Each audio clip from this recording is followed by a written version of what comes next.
ماں باپ بچے کو پتہ ہے کیسے سمجھاتے ہیں؟ تو کسی کام کا نہیں ہے، مجھے پتا تو کبھی بھی نہیں پڑھ سکتا.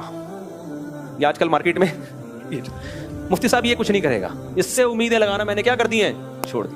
اس کا تو دماغ ہی نہیں ہے، یہ تو بزدل ہے، یہ تو کم ہمت ہے، یہ تو بے وقوف ہے. اس کو تو ہم 10 سال سے ایک بات سمجھا رہے ہیں، وہ سمجھ میں نہیں آئی.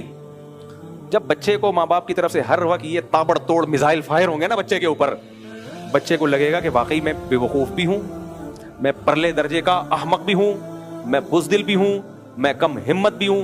اس میں چڑچڑاپن پیدا ہوگا، جو کام وہ کر سکتا ہے وہ بھی نہیں کرے گا، اس کا آؤٹ پٹ بھی زیرو ہونا شروع ہوگا. پھر ماں باپ کے اور تانے، نتیجہ کیا نکلے گا؟ وہ تھکا ہارا ایک ناکام انسان سمجھ کے زندگی گزارے گا. پھر وہ کہے گا میری بیٹھنا چرسیوں میں ہی بنتا ہے، میرے لیے جو سب سے بہترین لائف ہے وہ کون سی ہے کہ میں تو کسی کام کا نہیں، تو چرس پی لو، کیا خیال ہے اس سکون کے لیے؟ یہ پاگلوں والی حرکتیں بھائی ہمیں نہیں ملتا. نبی صلی اللہ علیہ وسلم نے کبھی کسی صحابی کی حوصلہ شکنی کی ہو، میرے علم میں کوئی ایسی حدیث نہیں. یہ جو حدیث میں آتا ہے نا منہ پہ تعریف کرنا برا ہے، اس کا مطلب ہے جب سامنے والے کا ظرف چھوٹا ہو. بعض یا تعریف سے آپ کا مقصد چاپلوسی ہو، جیسے باس کی تعریفیں کر رہے ہوتے ہیں، مقصد ہوتا ہے تھوڑی تنخواہ بڑھا دے گا اس بہانے، یا دوست کی چاپلوسی کر رہے ہوتے ہیں تاکہ پیسے نکال کے دے دے، یا کچھ اس طرح کی چاپلوسی، یا وہ تعریف جو سامنے والے کو بگاڑ دے. بعض لوگوں کا ظرف بہت چھوٹا ہوتا ہے، ان کے منہ پہ ان کی تعریف کی جائے تو اپنی اوقات وہ بھول جاتے ہیں. ایسے لوگوں کی کھوپڑی پھر وہ خراب ہونے کا خطرہ ہوتا ہے. نارملی حدیث سے بھی ہمیں ملتا ہے اور شریعت کا بھی حکم ہے کہ آپ سامنے والے کے اندر اگر کوئی کوالٹی ہے تو اس کو بتا دی جائے تاکہ اس کے اندر شکر کا جذبہ پیدا ہو اور پھر اس کی وہ صلاحیت اور زیادہ بڑھے اور وہ اپنی صلاحیتوں کو استعمال کرے.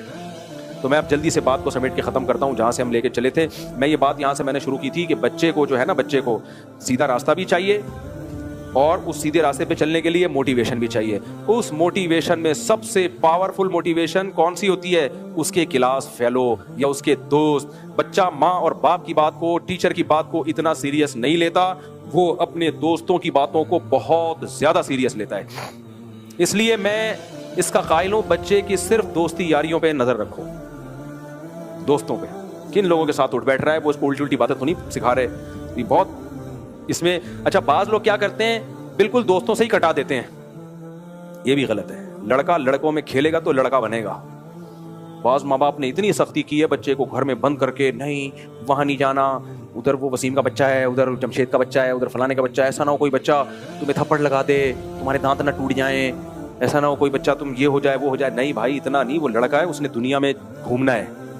تو وہ ماں باپ کے بچہ پھر ماں کی گود میں رہ رہ کے وہ 18-20 سال کا ہو جائے گا، 25 سال کا ہو جائے گا. ایک دفعہ جب اس میں زنانہ پن پیدا ہو گیا نا، نسوانیت، پھر وہ مرد کا بچہ بن ہی نہیں سکتا، وہ بہو کریں گے ڈر جائے گا. اور ایسے بھی بگڑے ہوئے ہم نے دیکھے ہیں، کانفیڈنس زیرو.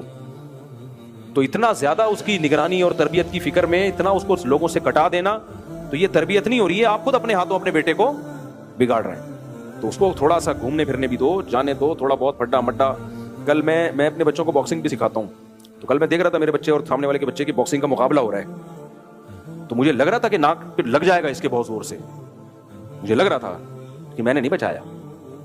سمجھ رہے ہو؟ کیونکہ بھائی لڑکوں کے لیے تو یہ سب چیزیں سیکھنا ضروری ہیں. اب بچے کو کراٹے نہیں سکھا رہے کہ ایسا نہ کوئی غلط آ کے غلط جگہ پہ لگ جائے کہیں.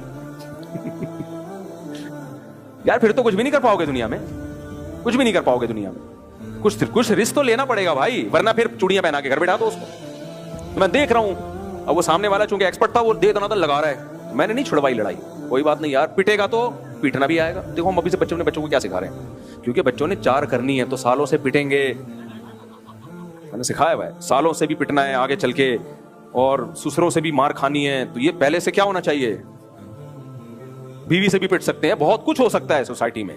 تو یہ چھوئی موئی والا آدمی کسی، پھر میں آج اپنے بچے کو میں نے نصیحت بھی کر رہا تھا، میں نے کہا دیکھو بیٹا بزدل آدمی کا دنیا میں کوئی گزارا نہیں، بزدل کو دنیا جینے کا حق چھین لیتی ہے. پھر میں نے مثال کیا دی، میرے پاس مرغیاں نا 50-60، تو ہمارے مالی نے مجھے بولا مصطفیٰ مرغے بہت زیادہ ہو گئے ہیں، اب ان کو کاٹ کے کھانا شروع کرو یا بیچو کچھ کرو.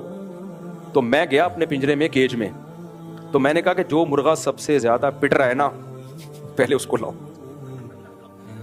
کیوں؟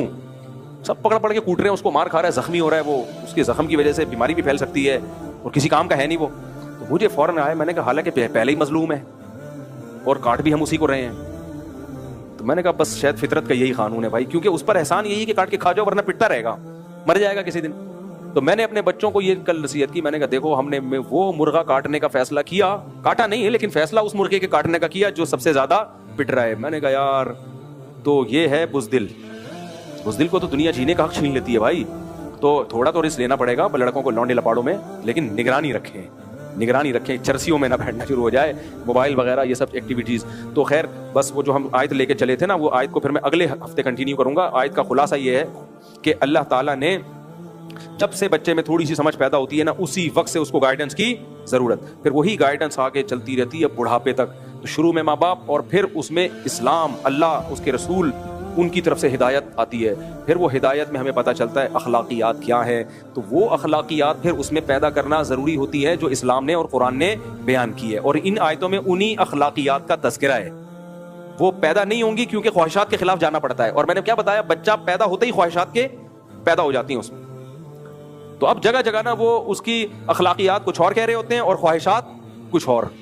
تو یہ پوری زندگی کی ایک جنگ ہے کہ آپ اخلاق کو سپیریئر رکھتے ہو یا خواہشات کے غلام بن جاتے ہو. تو اسلام آپ کو خواہشات کی غلامی سے, قرآن آپ کو نکالتا ہے اور اخلاقیات کا پلڑا بھاری کر دیتا ہے. تو اسی کی ان آیتوں میں اللہ نے مثال دی ہے, جو میں اگلے ہفتے انشاءاللہ اسی کو یہیں سے کنٹینیو کروں گا. اللہ تعالیٰ سمجھنے کی, عمل کی توفیق عطا فرمائے.